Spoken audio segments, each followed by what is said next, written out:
can't repeat the past? Why, of course you can. The Great Gatsby, F. Scott Fitzgerald's classic novel of the American dream.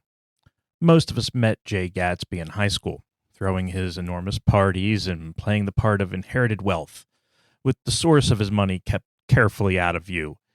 The act was convincing, even to him, but it was still performative. A lot of private schools are running a version of that same act. Gatsby talks about the woman he loves and says at one point that her voice is full of money. And the language of school finance is built to do the same thing. The endowment, the annual fund, the capital campaign. Long before K-12 schools ever used these terms, they were all the domain of higher education. It's originally all the vocabulary of a wealthy university.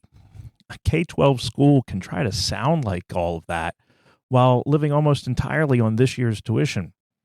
The voice they hear is full of money, and yet underneath it all, for too many schools, the bank account is not. It's all an imitation game.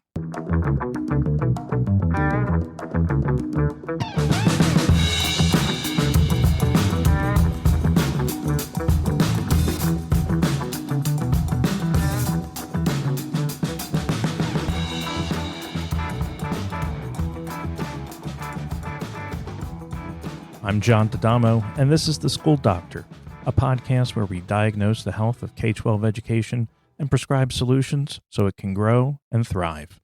Today we continue to examine the private school business model, the one almost every independent and parochial school in America runs on. Where did this model come from? And is it really the right fit for our schools? Let's make our rounds. So the Finance Committee has run the personnel and fixed expense numbers for next year, and they've decided that tuition has to go up again. And the admissions office has shared which families won't be back in the fall. So the financial aid line likely goes up too. So the money the school collects is largely static. Chances are you usually run some version of that same scenario every year. You aren't alone. When the National Association of Independent Schools surveyed heads of school what keeps them up at night, more than 90% named financial sustainability ahead of curriculum, marketing, or even AI. So let me get personal for a moment, because this one isn't abstract for me. Years ago, I was the principal of a Catholic parish Ph.D. school, and during my time there, we reached the point every school leader dreads, where the finances no longer worked, and the decision came down to closing the doors. I sat forever working with the numbers that led up to that final call, trying to forestall the inevitable. And then I lived the part that comes after. The months of finding new schools for the children, new jobs for the staff, the tear-filled goodbyes on the final day of the school year, and finally, the afternoon I handed over the keys and turned off the lights for the last time. That building is still empty today. So when I talk about a financial model that cannot hold a program up, understand that I've stood inside one that didn't. What I've learned in the years since is that the model so many of us take for granted took a very interesting journey over the years, and it's far less of a given than you might think. First, a little context. Walk into the business office of almost any private school, and you'll largely find the same machinery paying the bills. The school leans on maybe an endowment, or on the wish for a bigger one. It runs an annual fund that asks families and alumni for a gift on top of tuition every year. Every so often, it mounts a capital campaign, the kind with a public goal, maybe a fundraising thermometer in the lobby, and a long quiet phase beforehand where you organize all of your major donors. It also staffs an advancement office whose entire purpose is raising the money that tuition doesn't cover. Most of us who have worked in these schools treated all of that as the ordinary furniture of the place, as natural as a bell schedule. Yet, despite how common every one of these institutional elements are today, not a single one of those things started in a K-12 school. Every piece of our modern private school finance infrastructure was built for higher education first and then handed down. The endowment is the piece that's the oldest. reaching back to antiquity and the bequeathed assets of Plato's Academy, and then the salaried chairs of ancient Rome. Lady Margaret Beaufort endowed divinity professorships at Oxford and Cambridge around 1502, and the colonial colleges that started in the New World a little time later were themselves founded as gifts that were meant to last forever. John Harvard's 1638 bequest, half of his estate, which was about 780 pounds, plus his roughly 400-book library, was the first substantial gift to a new college, and Harvard itself dates that endowment to that 1638 gift. The bequest was large enough that the Massachusetts General Court named the institution after him in 1639. For scale, the 780 pounds roughly equaled the entire Massachusetts Bay Colony's annual tax receipts at the time. School fundraising machinery soon built on this foundation. Yale invented the annual fund through its Alumni Association in 1890, and Northfield Mount Hermon was one of the first secondary schools to pick it up just a generation or so later. The timed, publicized capital campaign got its modern shape around 1905 from a pair of fundraisers working for a YMCA, and it traveled quickly from the universities to the K-12 schools that copied them. Even the fundraising profession carries a college bloodline, because the main professional home for school advancement officers grew out of two higher education associations that merged in the 1970s. The machinery our K-12 schools so often treat as part of our own development turns out to be a hand-me-down, cut decades ago to fit a different kind of institution. Now, that hand-me-down didn't reach every school the same way, however. Independent schools, the old prep school world, were born as junior colleges. When Phillips Academy and Phillips Exeter opened in the late 1700s, the founding document was a deed of gift, with an endowment large enough that the school could stand partly on its own investments instead of purely on tuition, run by a self-perpetuating board. It's the college model in miniature, and those schools came by it legitimately because the men who started them built them after the only kind of institution they knew from back in Europe. Catholic schools grew up on the opposite logic, and the reason they exist at all is itself a story of reaction. In the 1840s, the new public common schools that Horace Mann and his fellow reformers were building got sold as neutral ground for everyone. But in practice, the school day opened with prayers and a reading from the King James Bible. Catholic immigrants to the United States, intuiting that neutral meant Protestant, asked for a share of the tax money to run schools of their own, and they were refused, in a couple of cities violently. In response, the Catholic bishops built a parallel system and paid for it themselves. When they ordered a school in every parish in 1884, those schools went up with nothing in the bank. Each school ran on the weekly collection and the near-free labor of teaching sisters, which kept tuition low or non-existent. There was no endowment, no development office. The parish itself was the safety net. It proved successful and sustainable. Simultaneously, independent schools continue to thrive and multiply, financed by the annual draw off the endowment and the donations of generous alumni. For most of a century, that separate system of private schools worked, and it educated millions of young people in both spheres. Then the foundations began to give way to both at roughly the same time. The Catholic sisters began to decline in enormous numbers as vocations dwindled, and the parish schools had to replace them with lay teachers, earning something closer to a market salary, which broke the old cost structure almost overnight. Those subsidies thinned as the parishes themselves struggled financially.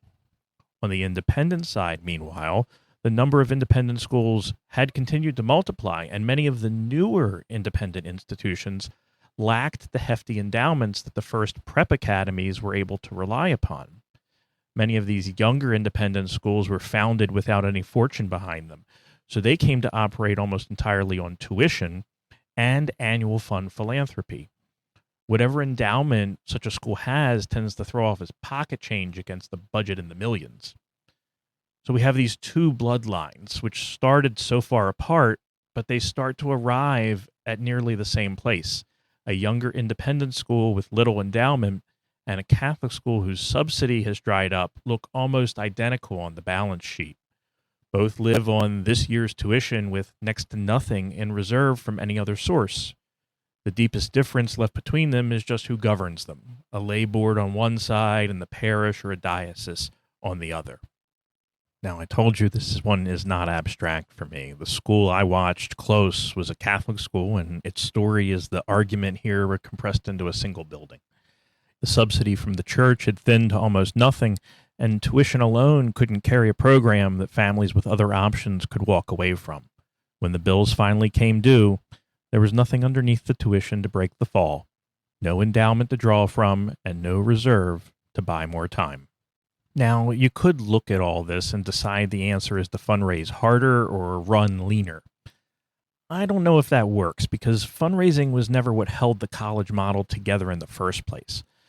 A university doesn't live on tuition alone. Its money comes from a dozen places at the same time: research grants, hospital systems, patents, dorm residence fees, dining hall meal plans, graduate and professional programs that diversify the revenue, and an enormous base of alumni who keep getting wealthier over decades after they leave, and then hopefully give accordingly. The fundraising apparatus rests on top of all of that as a supplement. A K-12 school takes the basic structure of the fundraising model, but not the foundation it was meant to complement. So with no diversified revenue underneath it, the annual fund and the capital campaign end up patching a single stream, tuition, that has to do all the work alone.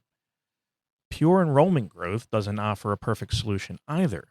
Facing rising costs, a university can add students, or they can stand up an online division and teach thousands at once. A K-12 school has no equivalent move because the thing it sells is the small class and the low student-teacher ratio. And the moment it scales the classroom, the product ends up changing. The result is that a school sits at the expensive end of the cost curve by its very nature, with only one lever to pull: price, which runs straight into the ceiling of what families can afford. There's a human cost buried in that arithmetic, too. The single biggest expense in any school is its people. Salaries and benefits run somewhere around 3/4 of the budget. When tuition can't keep pace with costs, the pressure lands on the very place a school can least spare. Private school teacher pay, in all models, adjusted for inflation, has fallen over the last several years, even as the sticker price families face has climbed. And yet that teacher is the one thing that the family is really paying for. They want to be able to have access to a quality instructor in a small class size. That's the thing that they're actually buying in this product. A school can't cut its way to health by shrinking the one thing that it's selling. Now, whenever the budget meeting feels heavy, remember that the cause here isn't just weak management or lazy fundraising. That's an assumption that doesn't hold up under scrutiny. The reality is that these schools are running an identity that they inherited and never fully examined. It's a playbook that was meant for a different entire level of institution. They're doing their own imitation game, just like Gatsby. All the mannerisms of a wealthy college, the endowment language and the building campaigns, but it's not a true reflection of where these schools came from. A school that mistakes the borrowed model for its own nature is one bad enrollment year away from closure. It will keep cutting annual costs while also nudging the price up another notch and calling that a plan until right when somebody has to walk in the building and turn off the lights. So how does a private school in the K-12 market pay for itself rather than performing somebody else's style? Here's just a few suggestions that can make a difference. None of them are magic, and all of them are in use in other places that have decided to take their situation into their own hands. The first is to change how tuition and aid work through something often called indexed tuition.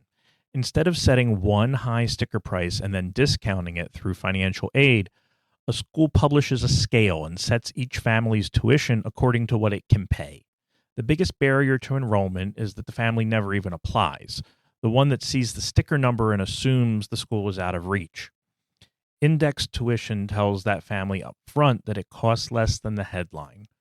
One private school that made this switch and focused on filling its empty seats rather than protecting its sticker price grew its enrollment by about 100 students. This only helps if you have empty seats, though. A school that's already full has less to gain.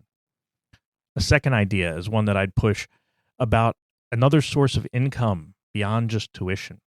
A school campus is an expensive asset that sits idle very often on weekends and way too often in the summer. Programs that can put that space to use, like camps, enrichment, and facility rentals, can throw off serious money. The public research numbers here are encouraging.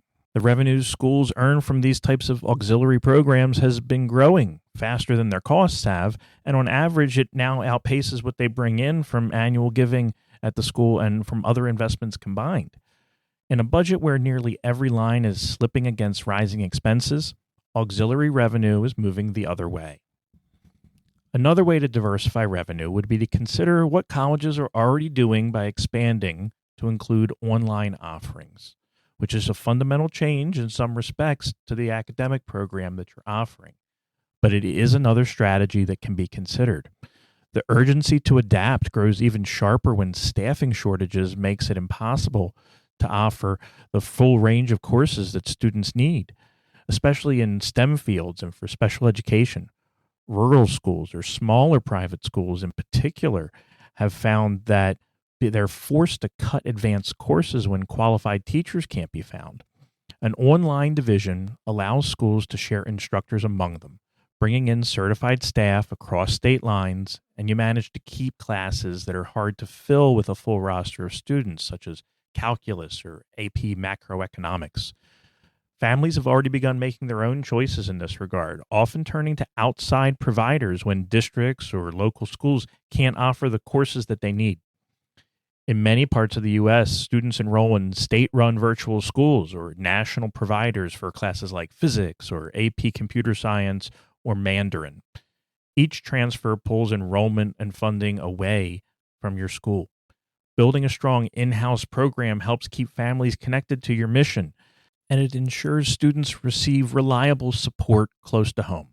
It also provides continuity when schools face unplanned disruptions, such as weather events, public health crises, remember those, or staff shortages. A final suggestion solves the scaling problem without ever touching the classroom. A school can't put 300 kids in a lecture hall, but it can stop running its own back office all alone. Schools that might be in the same region, as long as they're not direct competitors, can pull the unglamorous functions like payroll, benefits, technology, purchasing across several institutions so that the fixed costs can be shared and they land on many budgets instead of one. There are clusters of colleges that have shared these same services for years while keeping completely separate identities. And groups of schools are starting to do the same. The functions families never see can be combined and scaled, while the small classroom they came for stays exactly as it is. Current AI tools can manage a good piece of this as well, with hours of time savings per employee. That recovered time eases the cost pressure, and the saved time can go straight into the relationships that are the reason a family pays a premium. Now, these moves have limits. None of them is a rescue on its own, and a school in distress may need all of them at once and a few more besides. Together, though, they describe a different kind of institution, one that prices in a way families can believe and earns money from more than one place instead of leaning its entire weight on tuition alone. A school like that has finally stopped imitating the wealthy college that it never was.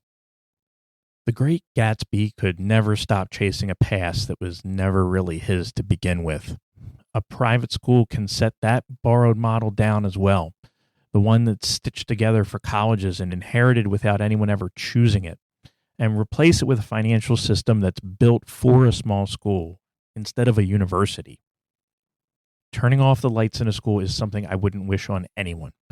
Yet I keep coming back to the subject because so much of that loss was avoidable. And maybe what's ahead for other schools can be prevented too. What could your school become if it stops running someone else's financial model and starts embracing new ideas and new ways of thinking? Still left in season 1 of The School Doctor, we'll look at the finances of high school athletics, including the impact of name, image, and likeness deals. We'll also welcome some special guests as we talk about school transformation and predictions on the future of education in the age of AI. If your school is wrestling with a financial model that no longer fits, Educational Vitality Partners offers diagnostic consultations. We help schools design their own way to move forward. You can find us at edvitality.org. I'm John D'Adamo, and this has been The School Doctor. Thanks for making rounds with me.